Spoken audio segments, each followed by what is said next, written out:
Chief Washington correspondent Major Garrett joins us now from our Washington bureau with more on this story. Major, good morning. We just heard Nancy Pelosi call this letter really sick. A lot of people were stunned by it.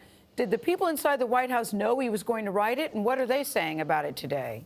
Well, sure. The president ordered it up, and he has sent it. He owns it. It's now part of his rhetoric dealing with impeachment. So the president's completely satisfied. But there were divisions, Gayle, within the White House. There were some who said, Mr. President, look, write accomplishments from last week on trade, defense spending, even family medical leave. Be above this process if you can. The president couldn't. He wanted to get down and dirty in the process. He wanted to leave sort of a scorched earth rhetoric in the impeachment record in his own voice, and he has quite clearly done that. So what does he think this is going to mean for his legacy?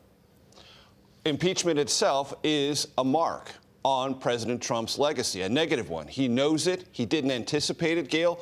When the president overruled some of his advisors many months ago and said, no, release the transcript of the call, he thought that that act would prevent this day from happening.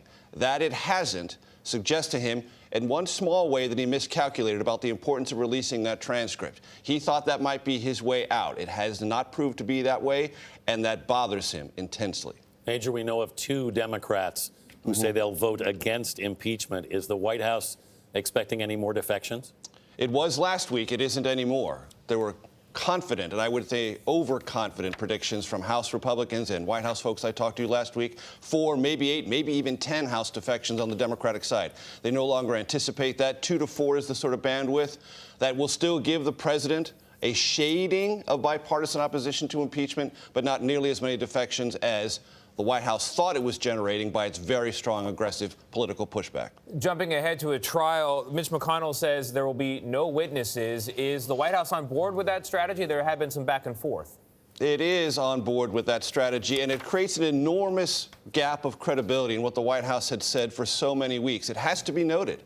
The White House said the House process is illegitimate. The Senate process will be real. That's where real witnesses and real exculpatory or defensive evidence for the president will be submitted. Now the White House doesn't appear interested in that. Democrats will reasonably ask why. All right, Major, thank you very much.